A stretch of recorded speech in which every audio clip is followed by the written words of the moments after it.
সময় ৭২-এ আপনাদের সবাইকে স্বাগতম। আজ দুপুর থেকেই জামাত এনসিপিকে নিষিদ্ধ করল সরকার। পাম্পগুলোতে কৃত্রিম তেল সংকট তৈরি হচ্ছে, সংসদে বললেন জ্বালানি মন্ত্রী। এবি পার্টি, আপ বাংলাদেশ ও বৈষম্য বিরোধী ছাত্র আন্দোলনের ৪৪ জন যোগ দিলেন এনসিপিতে। জ্বালানি তেলের সংকট নিয়ে প্রথম থেকে নাটক করে পরিকল্পিতভাবে দাম বৃদ্ধি, বললেন নাহিদ ইসলাম।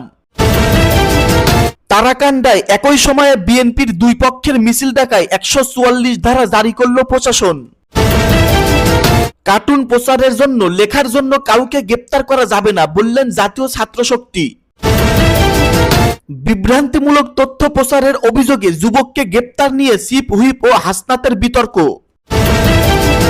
এবার চীন সফরে গেলেন মির্জা ফখরুল ইসলাম আলমগীর। সর্বশেষ জানবেন, হঠাৎ করে প্রধানমন্ত্রী তারেক রহমান বিরোধী দলের উপর এত পরিমাণ চড়াও হলো কেন। এতক্ষণ শুনলেন সংবাদ শিরোনাম, এখন শুনবেন বিস্তারিত। পুরনো বন্দোবস্তের দেশ আওয়ামী লীগের জায়গায় এসেছে বিএনপি, বলেছেন নাহিদ ইসলাম। অভ্যুত্থানে রাষ্ট্র ক্ষমতার পরিবর্তন হলেও আসলে কিছুই বদলায়নি বলে মন্তব্য করেছেন জাতীয় নাগরিক পার্টির আহ্বায়ক ও সংসদের বিরোধী দলীয় চিফ হুইপ নাহিদ ইসলাম। তিনি বলেন, নির্বাচনের মাধ্যমে শুধু আওয়ামী লীগের জায়গায় বিএনপির সরকার প্রতিস্থাপন হয়েছে।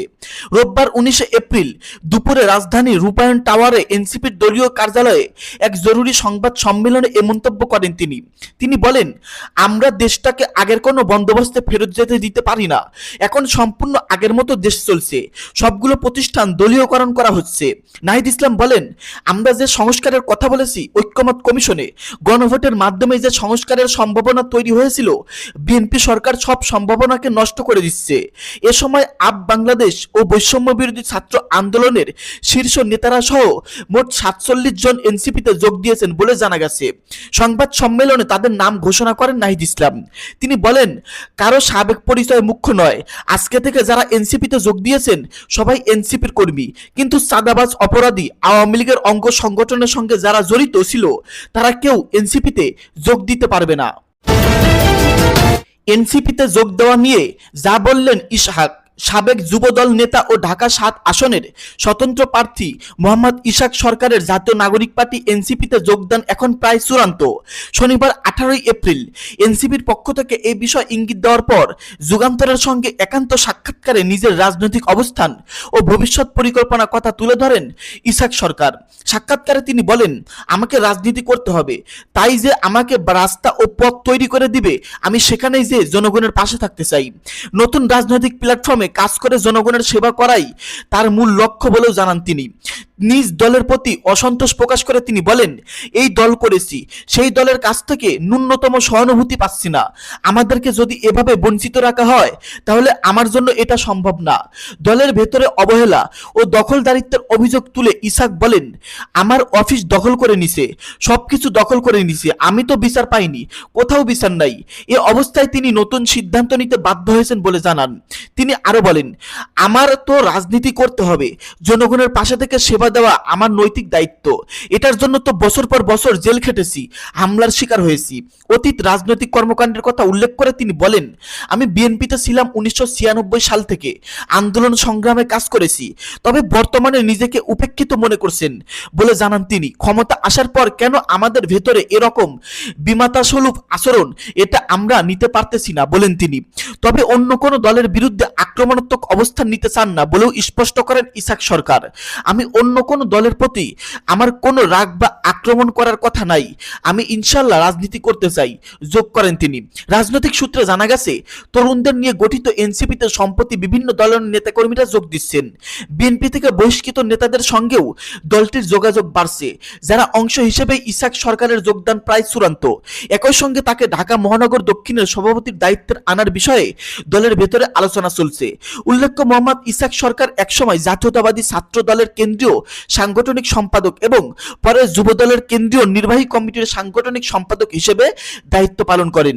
সাংগঠনিক শৃঙ্খলা ভঙ্গের অভিযোগে গত ৪ ফেব্রুয়ারি তাকে বিএনপি থেকে বহিষ্কার করা হয়। সর্বশেষ জাতীয় সংসদের নির্বাচনে তিনি স্বতন্ত্র প্রতীক ফুটবল নিয়ে ঢাকা ৭, লালবাগ ও কামরাঙ্গীরচর আসনে নির্বাচন করে বিএনপি প্রার্থী হামিদুর রহমানের কাছে পরাজিত হয়ে তৃতীয় স্থান অর্জন করেন। চীন সফরে গেলেন মির্জা ফখরুল। চীন সরকারের আমন্ত্রণে চীন সফরে গেছেন বাংলাদেশ জাতীয়তাবাদী দলের বিএনপির মহাসচিব ও স্থানীয় সরকার মন্ত্রী মির্জা ফখরুল ইসলাম আলমগীর। রোববার রাত 10টা 15 মিনিটে চায়না এয়ারলাইনের একটি ফ্লাইটে শাহজালাল বিমানবন্দর ত্যাগ করেন তিনি। তার সফরসঙ্গী হিসেবে রয়েছেন সহকারী একান্ত সচিব ইউনুস আলী। বিএনপির মিডিয়া সেলের সদস্য সাইরুল কবির খান বাসসকে এ তথ্য জানিয়েছে। ঢাকার হযরত শাহজালাল আন্তর্জাতিক বিমানবন্দরে তাদের বিদায় জানান ঢাকায় নিযুক্ত চীনের রাষ্ট্রদূত ইয়াওয়েন। সিপিসির আমন্ত্রণে সম্প্রতি বিএনপির 19 সদস্যের একটি উচ্চ পর্যায়ের প্রতিনিধি দল দেশটি সফরে গেছে। প্রতিনিধি দলের প্রধান মির্জা ফখরুল ইসলাম আলমগীর বেইজিং গিয়ে তাদের সঙ্গে যুক্ত হবেন। বেইজিংয়ে সিপিসির কেন্দ্রীয় কমিটির আন্তর্জাতিক বিভাগের প্রধান লিউ হাইসিং এর সঙ্গে আনুষ্ঠানিক বৈঠক করবে প্রতিনিধি দলটি। তারাকান্দায় একই সময়ে বিএনপির দুই পক্ষের মিছিল ডাকায় 144 ধারা জারি করেছে প্রশাসন। ময়মনসিংহের তারাকান্দায় একই সময়ে বিএনপির দুই পক্ষের মিছিল ডাকাকে কেন্দ্র করে সংঘর্ষের আশঙ্কায় 144 ধারা জারি করেছে প্রশাসন। আজ রোববার দুপুরে তারাকান্দা উপজেলা নির্বাহী কর্মকর্তা ইউএনও এ বিষয়ক নির্দেশনা জারি করেন। তারাকান্দা বাজার এলাকায় আজ রোববার দুপুর 12টা থেকে রাত 8টা পর্যন্ত মিছিল সভাসহ সব ধরনের গণজমায়েতের উপর নিষেধাজ্ঞা বিষয়ে পুলিশ মাইকিং করেছে। এ বিষয়ে উপজেলা প্রশাসনের এক বিজ্ঞপ্তিতে বলা হয়, আজ তারাকান্দায় বাস স্ট্যান্ড সহ এর আশেপাশের এলাকায় একই সময়ে বিএনপির দুই পক্ষের বিক্ষোভ মিছিলের বিষয়ে পুলিশ প্রতিবেদন আইন শৃঙ্খলা পরিস্থিতির অবনতি এবং জনসাধারণের জানমাল ক্ষয়ক্ষতি হওয়ার আশঙ্কা রয়েছে। তাই ওই এলাকায় আজ দুপুর 12টা থেকে রাত 8টা পর্যন্ত 144 ধারার আওতায় সব ধরনের সভা সমাবেশ, বিক্ষোভ মিছিল, গণজমায়েত, মাইক ব্যবহার, সব ধরনের বাহন সহ সংশ্লিষ্ট এলাকায় 5 বা ততোধিক ব্যক্তির অবস্থান কিংবা চলাফেরা সম্পূর্ণ নিষিদ্ধ ঘোষণা করা হয়েছে। আদেশ অমান্য করলে তাৎক্ষণিক আইনানুগ ব্যবস্থা গ্রহণ করা হবে। এ বিষয়ে ইউএনও মোহাম্মদ আমিনুল ইসলাম বলেন, স্থানীয় বিএনপির দুই পক্ষ একই এলাকায় একই সময়ে পাল্টাপাল্টি কর্মসূচি ঘোষণা করায় আইন শৃঙ্খলা পরিস্থিতি নিয়ন্ত্রণে রাখতে 144 ধারা জারি করা হয়েছে। স্থানীয় লোকজন জানান, গত 12 ফেব্রুয়ারি অনুষ্ঠিত ত্রয়োদশ জাতীয় সংসদ নির্বাচনে ময়মনসিংহ 2 আসনে স্থানীয় রাজনীতিতে নতুন মুখ 11 দলীয় নির্বাচনী জোট সমর্থিত বাংলাদেশ খেলাফত মজলিসের প্রার্থী মোহাম্মদ নির্বাচিত হন। তার নিকটতম প্রতিদ্বন্দ্বী ছিলেন ময়মনসিংহ উত্তর জেলা বিএনপির যুগ্ম আহ্বায়ক মোতাহার হোসেন তালুকদার। নির্বাচনের পর থেকে সংসদ সদস্য ও বিএনপি নেতা মোতাহারের পক্ষ লোকজন মুখোমুখি অবস্থানে রয়েছেন। এর মধ্যে গত মঙ্গলবার তারাকান্দা উপজেলা প্রশাসন নববর্ষের অনুষ্ঠানে যোগ দেওয়া নিয়ে সংসদ সদস্যকে হেনস্থা ও তার কর্মী সমর্থকদের মারধর করা হয়। এর প্রতিবাদ 11 দলের বিক্ষোভ বের করা হয়। হলে তালে তালে হামলার অভিযোগ ওঠে বিএনপির পরাজিত প্রার্থী মোতাহার হোসেনের সমর্থকদের বিরুদ্ধে। সেদিন 11 দলের বিক্ষোভ বিএনপি নেতা কর্মীদের হামলার সময় মাওলানা হেদায়েতুল্লাহ নামক একজন বাঁচাতে গিয়ে আহত হন উত্তর জেলা ছাত্রদলের সাবেক সভাপতি ও যুবকর্মী কামরুজ্জামান রিয়াদ। তিনি ময়মনসিংহ মহানগর যুবদলের সাধারণ সম্পাদক জুবাইদ হোসেন অনুসারী। স্থানীয় বিএনপির রাজনীতিতে জুবাইদ হোসেন ও মোতাহার হোসেন তালুকদারের পৃথক পক্ষ রয়েছে। জুবাইদ হোসেনও বিগত নির্বাচনে সংসদ সদস্য প্রার্থী ছিলেন। পুলিশ সূত্র জানা যায়, বিএনপি নেতা মোতাহার হোসেন তালুকদারের কর্মীদের হাতে যুবদল কর্মী কামরুজ্জামান রিয়াদ আহত হওয়ার প্রতিবাদে আজ বেলা 3টায় তারাকান্দা দক্ষিণ বাজার এলাকা থেকে বিক্ষোভ মিছিলের ডাক দেওয়া হয়। একই সময় তারাকান্দা উত্তর বাজার এলাকায় বিএনপির দলীয় কার্যালয়ের সামনে থেকে বিক্ষোভ মিছিল করে তা প্রতিহতের ডাক দেওয়া হয় মোতাহার হোসেনের পক্ষ থেকে। এ নিয়ে উত্তেজনা ছড়িয়ে পড়লে প্রশাসন 144 ধারা জারি করে। দর্শক, এতক্ষণ শুনলেন গুরুত্বপূর্ণ নিউজ। মতামত ভিডিওর কমেন্টে অবশ্যই জানিয়ে দিবেন।